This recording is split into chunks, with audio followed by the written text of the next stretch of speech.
গুনাহ মানুষের শরীর দুর্বল করে, পাপ মানুষের শরীর দুর্বল, চেহারার সৌন্দর্য নষ্ট করে, অন্তর অন্ধকার করে, সে আর কোনো আলো দেখে না। চারিদিকে মসজিদ, সে যেন একটা মসজিদও দেখে না। এক ওয়াক্ত নামাজের সময় কল্পনা করেন চাচা, মনে করেন একটা গ্রামে কমপক্ষে তো 5-10টা মসজিদ আছে, প্রত্যেক মসজিদের যদি মাইকের হরন একেবারে যদি গড়ে 4টা করে হরন থাকে, তো 10টা মসজিদে যদি একসাথে আজান হয়, তাহলে 40টা হরন দিয়া আজান হয়েছে। কি পরিমাণ আওয়াজ হয়েছে! কিন্তু এটা কি পরিমাণ জানোয়ার, কি পরিমাণ নাফরমান! এতগুলো হরন এই জানোয়ারের কানে একটু নড়াচড়াও করলো না। তুই কি পরিমাণ নিকৃষ্ট, কি পরিমাণ নিকৃষ্ট! তুই মানুষের সংসারে, মানুষের সমাজে থাকস কেমনে জানোয়ার? তুই তো সুন্দরবন আর আফ্রিকার জঙ্গলে ওই জানোয়ারদের সাথে থাকা উচিত বেটা। তুই মানুষের বাচ্চা হইলি কেমনে বেটা? মুসলমানের বাচ্চা হইলি কেমনে? তোর আব্বা কেমনে মুসলমান, তোর মা মুসলমান, মা পবিত্র দুধ খাওয়াইছে তোরে 2টা বছর আল্লাহর নাফরমানির জন্য। বাবা তার রক্ত পানি করে কামাই করে তোমারে বড় করছে এই নাফরমানির জন্য। কি মেয়ে, এই ছেলে বলো, 14 বছর পর্যন্ত মা বাপ তোমারে পালছে, তুমি 16 বছর বয়সে সারা রাত উলঙ্গ ছবি দেখবা, এর জন্য তোমারে মা পালছে তোমারে? কি রে বেটা অসভ্য!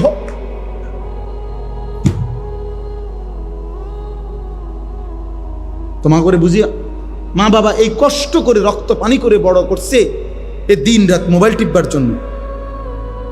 কার নারী দেখো? নারী তো তোমার মা, নারী তো তোমার বোন, নারী তো তোমার খালা, নারী তো তোমার দাদি। লজ্জা করে না? মনে পড়ে না ওদের কথা? তুমি ভিন নারী দেখো কেমনে, উলঙ্গ ছবি দেখো কেমনে, জেনা ব্যভিচারের দৃশ্য দেখো কেমনে। তোমার চেহারাটার কি অবস্থা, চুলটার কি অবস্থা, চেহারাটার কি অবস্থা? কার মতো চুল রাখছো? একবারও মনে পড়লো না? কার মতো? কোন কাফের, বেঈমান, ইহুদি, খ্রিস্টান মুসলমানের পছন্দের হইতে পারে? তাহলে ওরা কার মতো চুল রাখছে বলো ভাইয়া? এগুলো কি কোনো কাফেরের না, কোনো ইহুদির না? বলো ভাই, বলো। এত রুচিহীন হইলা কেন? গুনাহ এত পছন্দ হলো কেন? আল্লাহকে এইভাবে ভুলে গেলাম কেন? ইয়া আইয়ুহাল ইনসান মা গাররাকা বিরব্বিকাল কারীম। রব্বুল আলামিন বলে, হে মানুষ, আমার মতো এমন দয়ালু মেহেরবান রব, এমন মালিক থেকে কে তোমারে ধোঁকা দিল? মা গাররাকা, এমন মনিব কেমনে ছেড়ে দিলা রে বান্দা? এমন দয়ালু মালিক কেমনে ছেড়ে দিলা? যে আমি তোমারে 7 আসমান জমিন আমি তো দিয়েছি, প্রতিদিন সূর্য তো আমি উঠাই, চাঁদ আমি উঠাই, রাত আমি বানাই, দিন আমি বানাই, সকালের আলোটা আমি ফুটাই, রাত্রের অন্ধকারটা আমি নিয়ে আসি বান্দা। প্রতিটা নিঃশ্বাস আমার ইচ্ছাতে হয়, তোমার চোখের পলক আমি আল্লাহর ইচ্ছায়, তোমার হাত নড়ে চড়ে আমি আল্লাহর ইচ্ছায়। 24 ঘন্টা বান্দা আমি আল্লাহ লালন করি, পালন করি, গোটা কায়নাত দিয়ে তোমাকে আমি পরিচর্যা করি। এমন দয়ালু মালিক কেমনে ভুলে গেলাম? মা গাররাকা, কে তোমাকে ধোঁকা দিল? আমার চাইতে উত্তম তুমি কাকে পেলা, যাকে পেয়ে আমি আল্লাহকে ছেড়ে দিলাম? বলো বাপ, একটা ছেলে বুঝো, একজনই ভালো হও, একজন। বাবাদেরকে বলি, যে কয়জন বাবা আছেন, অভিভাবক আছেন, ছেলের বাবা, মেয়ের বাপ, আপনাদের প্রধান জিম্মাদারি, ঘরে যদি খাট না থাকে নিচে শুয়েন, কিন্তু সন্তানকে নামাজি বানান। ঘরে যদি সোফা না থাকে তো ফ্রিতে বসেন, কিন্তু স্ত্রী সন্তানকে নামাজ শেখান। এটা মুসলমানের জিম্মাদারি। আজ আমরা মুসলমান হয়েও এটা ভুলে গেছি। বাবা মনে করে আমার উপার্জন সারা দিন রাতের মেহনতের, দেশে থাকি আর বিদেশে থাকি, মাকসাদ একটাই, ঘর করা, বিল্ডিং করা, সোফা বানানো, খাট বানানো, ফার্নিচার বানানো। এগুলো বানাইতে পারলে উনি সার্থক, উনি তৃপ্ত। এবার ছেলেও নামাজ পড়ে না, মেয়েও পর্দা করে না, স্ত্রীও পর্দা করে না, ঘরে টেলিভিশন চলে, নাচ গান নর্তকীর ছবি চলতেছে, রোমে রোমে প্রত্যেক সন্তানের হাতে একটা একটা মোবাইল, সারা রাত উলঙ্গ ছবি দেখতেছে, রোমে রোমে জিনা ব্যভিচারের দৃশ্য, মেন রোমের মধ্যেও টেলিভিশন চলতেছে, স্ত্রী বাজারে বাজারে মার্কেটে ঘুরে, মেয়ে পরের ছেলের সাথে অবৈধ সম্পর্ক, ছেলে সারা দিন টুঁটো করে ঘুরে, 5 ওয়াক্ত নামাজের একটা সেজদাও দেয় না। এই সমস্ত জানোয়ারের জন্যই এই ঘর সংসার করলেন, এই বাড়ি কার লেগে বানাইলেন? এই হাইওয়ানদের জন্য, এই যারা 1 ওয়াক্ত নামাজ পড়ে না, এই অসভ্যদের জন্য এই ঘর বানাইলে আপনার আখিরাত কি হবে বলেন চাচা? আমার রক্ত পানি করা এই টাকা দিয়ে আমি বুঝি এই হাইওয়ান এগুলো 1 ওয়াক্ত কেউ নামাজ পড়বে না, আমি তাদের জন্য ঘর করে গেলাম? বলে 18 বছর বিদেশ করে, 32 বছর বিদেশ করে, কি পরিমাণ ঘাম ঝরা এক একটা টাকার জন্য। প্রবাসী কি পরিমাণ রৌদ্রে, টাটকা রৌদ্রে যারা ডিউটি করে, 14 ঘন্টা ডিউটি, 12 ঘন্টার কমে কোনো ডিউটি নাই সৌদি আরবে। তো আমি প্রতি বছরই হজ ওমরায় গেলে দেখি প্রবাসীদের রোমে রোমে যাই মিয়া, আহা কাঁদে যে প্রবাসীরা, যে হুজুর কষ্টের কথা জীবনেও বলতে পারি না বাড়িতে। এইবারও হজ্জের সময় এক ছেলে ও বলতেছে, আমি হুজুর 18 বছর আজকে বিদেশে, হুজুর আমার জীবনের কিচ্ছু নাই, এই 18 বছরে জীবনে পরিবারের কেউরে খুশি করতে পারি নাই, মারেও না, বাপেরেও না, জিরেও না, বউরেও না, কেউ রে না। আমি বললাম কেন রে ভাই? কয় হুজুর যেখানে 5,000 টাকা দেই, হেরামো কয় তে একটা বিদেশ করে, তে তো ইচ্ছা করলে 10,000 টাকা দিতে, যেখানে 10,000 টাকা দেই তারা মন্তব্য করে তে তো বিদেশ করে আজ এত বছর, তে তো 20,000 টাকা দিতে পারতো। ভাই হুজুর কোনোদিন কেউরে খুশি করতে পারলাম না, দিয়েই গেলাম সব, কিন্তু খুশি হয় না কেউ। প্রত্যেকেই মনে করে আরো দেওয়া দরকার ছিল, আমি আরো দেওয়া দরকার ছিল, আমি কি খাই না না খাই, কয় এটার দরকার নেই। তাহলে অতৃপ্ত, তাহলে বেচারা 18 বছর পরেও যদি সংসারে সবাই অতৃপ্তই থাকে তো সুখ মিলবে কোন দিন? বলেন, ইনসাফ করেন। তাহলে এত কিছুর বিনিময়ে এই আপনারা যারা এমনি তো সংসার একের যে যেটাই করেন, বাজার, ব্যবসা, দোকানদারি, কৃষি, প্রত্যেকের তো ঘাম ঝরে বাপ। তাহলে প্রতিটা টাকা তো ঘাম ঝরানো টাকা, সেই ঘাম ঝরানো কষ্টের টাকার বিনিময়ে আমার সন্তান বুঝি সারাদিন রাত মোবাইল চালাবে আর নারী দেখবে, উলঙ্গ ছবি দেখবে, এর জন্যই আমার এই ঘাম। এটা বুঝি ইনসাফ হলো? হ্যাঁ,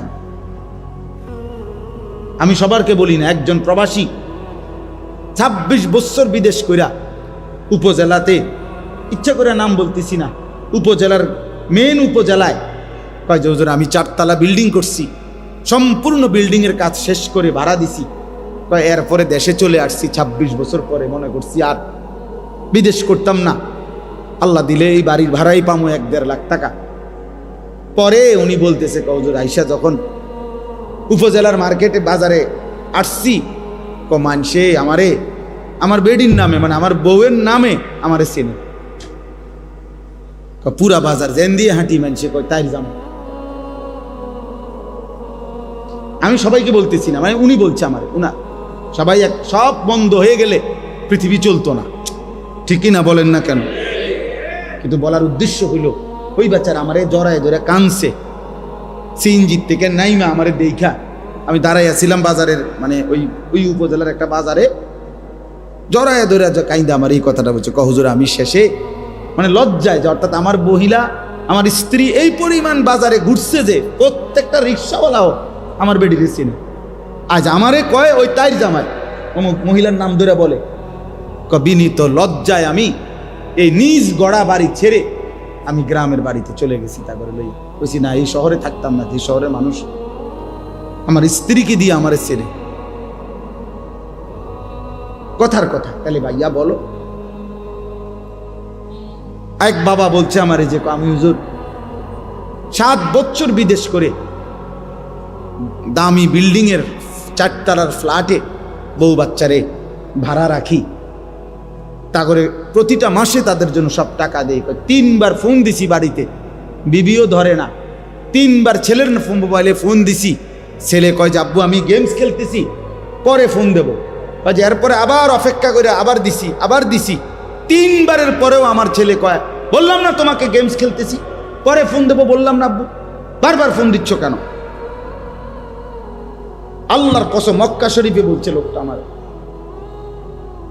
পরে কয় হুজুর আমি কেউ রে না বইলা এরপরে বিদেশ থেকে বাড়িতে আসছি। আইসা কয় আমার ফুতেরে এই 4তলা বিল্ডিং থেকে লাইট থাইয়া পাও দি লাইট থাইতে নিচে নামাইছি। বেডিরও বলছি বউরে আও সবগুলার গ্রামের বাড়িতে রাখা বুঝি এনে থাক, শহরে থাকার লাগবে। আমার রক্ত পানি করা টাকা বিনিময়ে তোমার গেমস খেলা আর আমার সাথে কথা বলার কি নাই? না, জন্মদাতা বাপ। এই জীবনের অর্জন একজনই বুঝেন, আপনার সন্তানকে দিন শিখানো আমার দায়িত্ব। প্রয়োজনে খাট কম হবে, প্রয়োজনে সোফা না হবে। আমার আব্বা আলহামদুলিল্লাহ, আমরা 5 ভাই 3 বোন। আমার বাবা মৃত্যুর সময় আমাদের জন্য কোনো বিল্ডিং করে দিয়ে যায়নি, ঘর করে দিয়ে যায়নি। 2015 সালে আব্বা ইন্তেকাল করছে, কিন্তু আমরা 5 ভাই 3 বোনকে দিন শিখাইছে বাবা। 5 ভাই আলহামদুলিল্লাহ আল্লাহর দয়া আলেম হয়েছে। বিনিময়ে 2015 সালে আব্বা যখন ইন্তেকাল করছে, এখন 25 সাল, 10 বছর। এই 10 বছরের ব্যবধানে আব্বার মৃত্যুর পরে আমরা 5 ভাই আলাদা আলাদা জায়গা কিনছি, বিল্ডিং করছি, ঘর ফার্নিচার সব কিছু কিনছি, কোনো অসুবিধা হয়েছে না। আব্বা না করে দেওয়ার পরেও এডি আমগো হইছে, কিন্তু আব্বা দিন শিখায় গেছে। এখন আল্লাহর কোরআন যদি আমি পড়ি তাহলে আমারও নেকি, খোদার কসম আমার আব্বার কবরও নেকি। আমার আব্বাও লাভ, আমিও। কি আমার বাপে লাভ না? আর আমি যদি আপনাদেরকে একটা কথা এখন বললাম, ওয়াজ করলাম, এটার কোনো যদি সোয়াব হয় আমার, তা আমার আব্বার কবরও যাবে, আমার আমল নামাতেও কি হবে? তাহলে কাম হয়ে গেছে না? বিল্ডিং তো হইছেই আমারও, আর আব্বাও তো কাম হয়ে গেল, আব্বারও কাম হইলো, আমারও। আমরা 5 ভাই 5টা মসজিদে জুমা পড়াই, তো এর নেকি নেই? কথা বলেন না কেন? তো এই নেকি আমার বাবার কবর।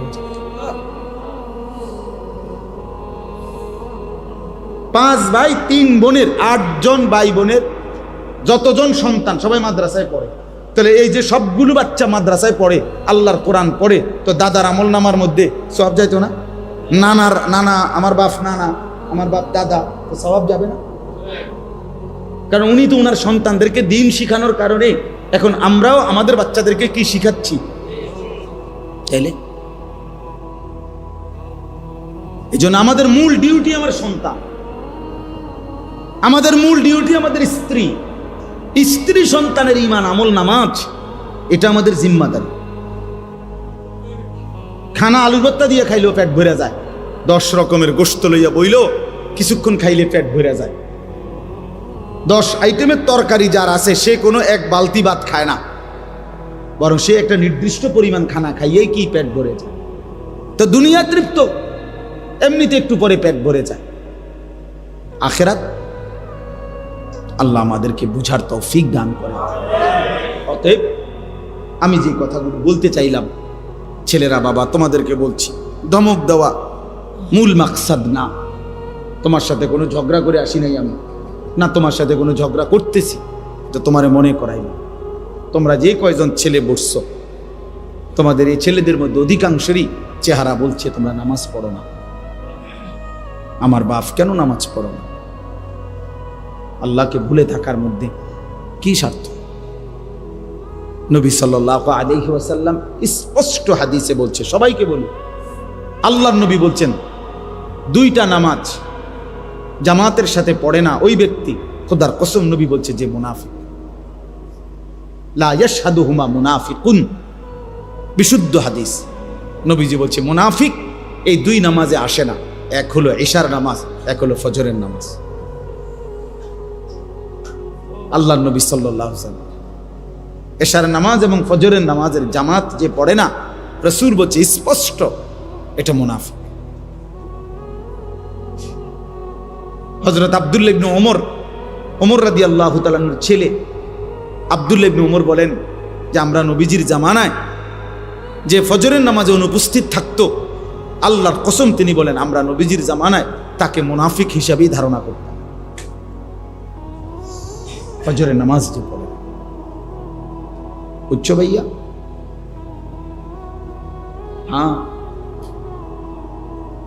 হযরত আব্দুল্লাহ ইবনে মাসউদ বলেন রাদিয়াল্লাহু তাআলা আনহু, তিনি বলেন আমরা নবীজির জামানায় চিহ্নিত মুনাফিক যারা, ঘোষিত মুনাফিক, চিহ্নিত, যেমন আব্দুল্লাহ ইবনে উবাই চিহ্নিত মুনাফিক ছিল, যে চিহ্নিত মুনাফিকরাও ফজরের নামাজের জামাতে আসতো এই লজ্জায় যে মানুষ তো ডাইরেক্ট মুনাফিক ডাকবে, এই জন্য লুকাইবার জন্য, মানে সে যে মুনাফিক এটা যেন সে না বোঝে, এটা লুকাবার জন্য হলেও নবীর জামানায় চিহ্নিত মুনাফিকরাও ফজরের নামাজের জামাতে আসে। তাহলে তুমি মোমেন, এবার তোমার হালাত কি বলেন? বলেন।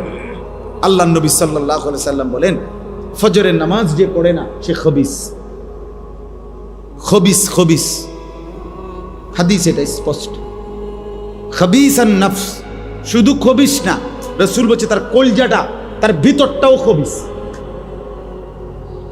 তার ভিতরটা শুদ্ধ খবিস। এই খবিস একেবারে খবিস। আর খবিস থাকে কোথায়? টয়লেটে। খবিসের মূল ঠিকানা কোথায় জানেন? টয়লেটে, পেশাব পায়খানা। কেমনে বুঝলেন?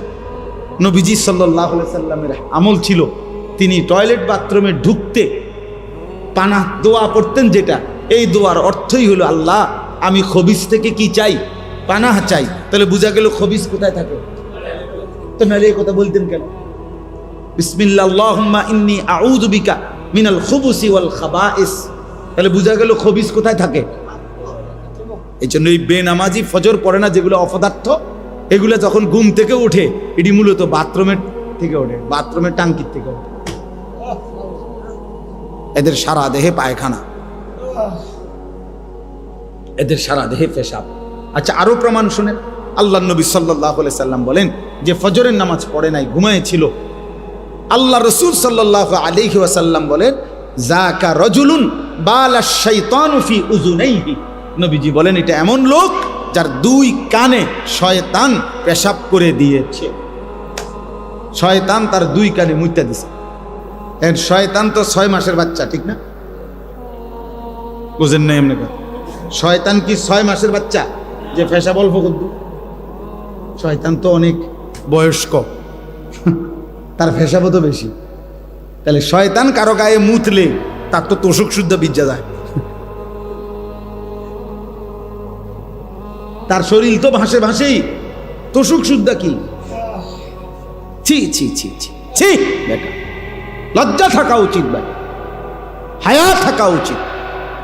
এই জন্য আল্লাহ রাসূল সাল্লাল্লাহু আলাইহি সাল্লাম বলছে যারা লজ্জা নাই সে যা ইচ্ছা তাই করে, যা তোকে ছেড়ে দিলাম। ইজা লাম তাস্তাহি ফাসনা মা শি'তা। হাদিস নবীজি বলছে তোমার লজ্জা নাই, ফাসনা মা শি'তা, যা যা মন চায় তাই করে, তোর ব্যাপার, যা বেটা তোকে ছেড়ে দিলাম, বেটা যা, তোর যা মন চায়। তোর মন চাইলে দাঁড়াইয়া মতো, মন চাইলে হাঁটতে হাঁটতে মতো, মন না চাইলে মন চাইলে বৈশা মতো, যেটা মন চাইলে। তোর তো যেহেতু শরমে নাই, লজ্জাই নাই, এই জন্য হায়া। আল্লাহকে কিভাবে দাঁড়াবো আমরা? বাবা রাসূলুল্লাহ সাল্লাল্লাহু আলাইহি সাল্লাম সুপারিশ করবেন, এ কথা কোনো সন্দেহ নাই। সন্দেহ আছে? কিন্তু এই কথার মানে কি?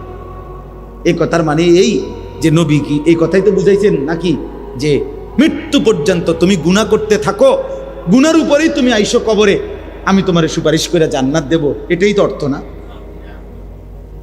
কথা বলেন না কেন? এটাই তো তিনি বুঝাইতে চাইছেন। তাইলে তিনি চোখের পানি ফেললেন কেন? কাঁদলেন কেন? তায়েফে পাথর আঘাত হলের কারণ তিনি এই আমলের কথা বললেন কেন? 23 বছরে আল্লাহর বিধান তালে বললেন কেন? এটি কিছুই তো বলার দরকার ছিল না। তোমরা যে যাই করো করো, করতে থাকো, হাসরে আমার সামনে আইসো, আমি জান্নাত দিয়ে দেব, এটাই সুপারিশ? তাইলে ইসলাম কি? কোরআন কি? আল্লাহর হুকুম তাইলে কি? হালাল হারামের পার্থক্য কি? তাইলে জায়েজ না জায়েজের পার্থক্য কি? এটি কি তাইলে? এগুলা কি বলেন? এই জন্য এটা বোঝা উচিত, আমাদের ভাবা উচিত, এটা ভাবা উচিত, আমাদের এটা ইনসাফের সাথে ভাবা উচিত। এই জন্য আজকে আমাদের কথার খুলাসা, কোনোভাবে ভাইয়া গুনাহের রাস্তা, শয়তানের রাস্তা, সে পথে যাওয়া যাবে না। আল্লাহ তাআলা এখানে এটাই বলছেন। এবার শুনেন, আমার তর্জমাটা বলি। 18 নম্বর পারা, 24 নম্বর সূরা, সূরা নূর, এই সূরার 21 নম্বর আয়াত আমি পড়ছি। এই আর শুধু এই আয়াতের তর্জমা বলি, তাইলে শেষ কথা ইনশাআল্লাহ। আল্লাহ তাআলা বলেন, ইয়া আইয়ুহাল্লাযীনা আমানু, হে ঈমানদারগণ। তাহলে হে মুমিনগণ। এখন বলেন, এখানে এই ডাকের মধ্যে নাই কে? বুঝেন না কথা? হে ঈমানদারগণ এ কথা বলে আল্লাহ ডাক দিয়েছেন।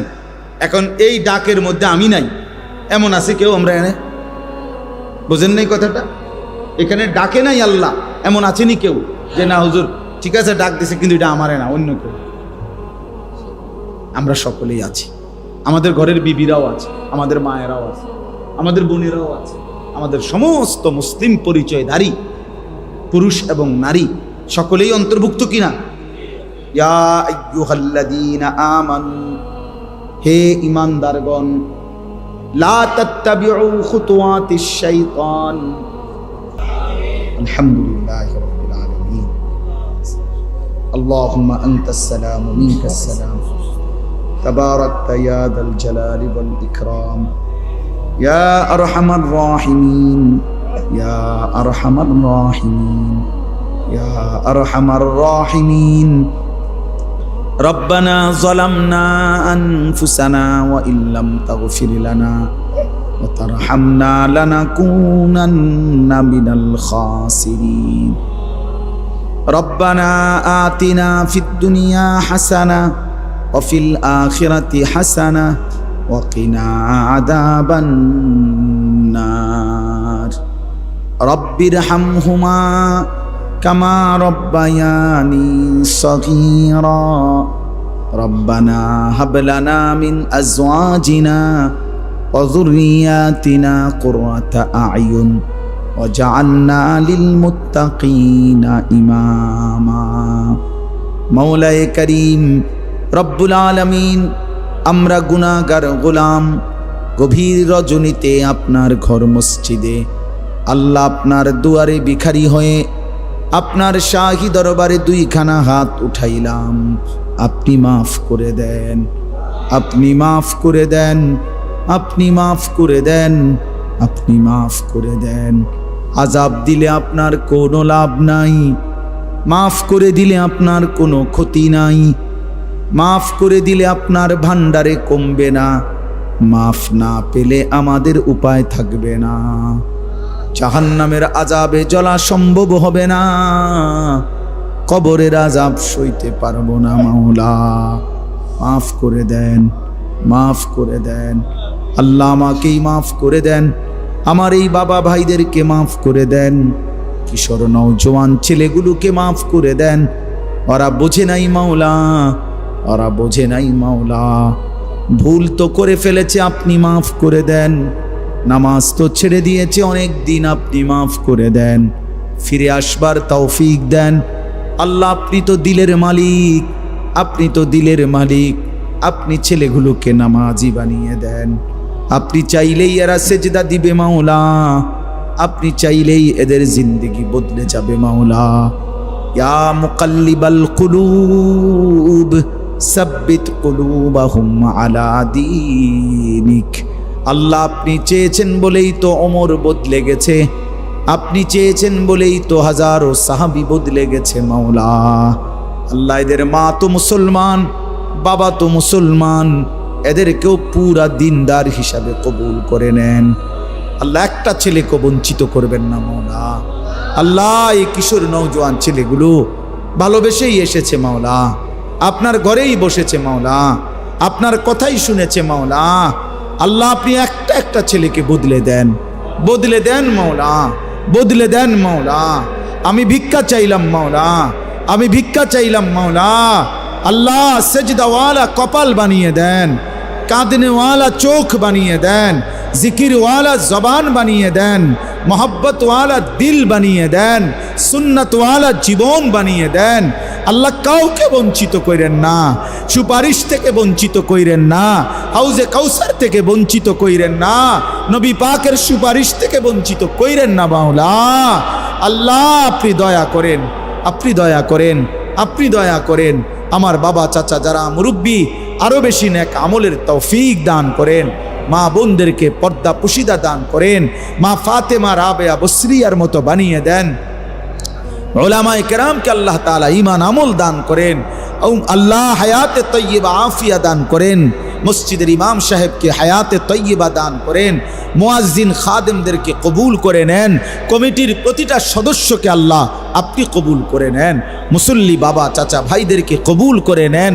সমস্ত কবরবাসীদেরকে মাফ করে দেন, মাফ করে দেন। সমস্ত কবরবাসীদেরকে মাফ করে দেন। কিয়ামত পর্যন্ত কবরের আযাব মাফ করে দেন। কবরগুলোকে জান্নাতের টুকরা বানিয়ে দেন। আল্লাহ আজকের এই ইসলাহি মজলিসখানা আপনি কবুল করে নেন। আগামী দিনেও সকলে মিলে মিশে এমন আয়োজন করার তৌফিক দান করেন। আল্লাহ আয় আল্লাহ, অনেকেই দোয়া চেয়েছে, অনেকভাবেই দোয়া চেয়েছে। প্রত্যেকের নেক মাকসাদ আপনি পূরণ করে দেন। অসুস্থ বিমারি যারা শিফা করে দেন, পেরেশানি অভাবে যারা আপনি আসান করে দেন, ঋণ মুক্ত করে দেন। প্রবাসে বিদেশের জমিনে যারা সহি সালামতে নিরাপদে রাইখেন মাওলা, নিরাপদে রাইখেন মাওলা, ঈমান আমলের সাথে রাইখেন মাওলা। আল্লাহ আল্লাহ আমাদের সবাইকে কবুল করেন। ফজরের নামাজ জামাতে পড়ার তৌফিক দান করেন। 5 ওয়াক্ত নামাজ জামাতে পড়ার তৌফিক দান করেন। আল্লাহ নবী সাল্লাল্লাহু আলাইহি সাল্লামের ভালোবাসা মহব্বত আমাদেরকে দান করেন। সুন্নাতের প্রতি ভালোবাসা আমাদেরকে দান করেন। আল্লাহ জিকিরওয়ালা জিন্দিগি বানিয়ে দেন, ফিকিরওয়ালা জীবন বানিয়ে দেন। আল্লাহ আল্লাহ আপনি কবুল করেন। আমার দেশকে নিরাপদ করে দেন। সারা পৃথিবীর মজলুম মুসলমানকে নিরাপত্তা দান করেন।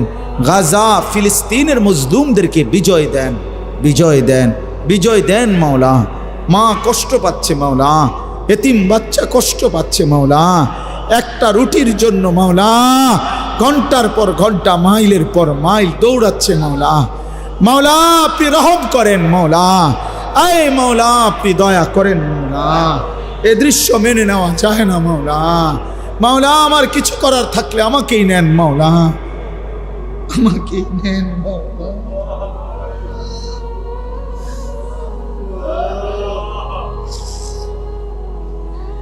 এই কারীম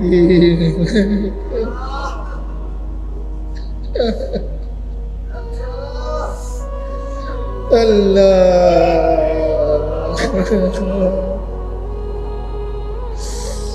12 কিলোমিটার মাওলা পায়ে হেঁটে যে বাচ্চা একটা রুটির জন্য গেল,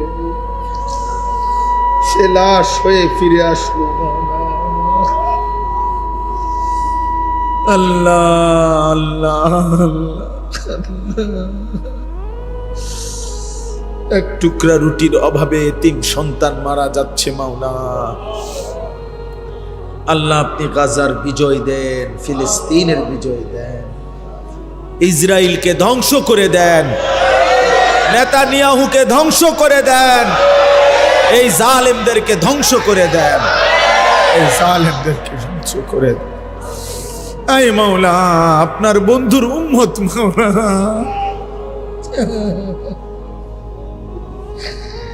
আপনার মদিনার বন্ধুর উম্মত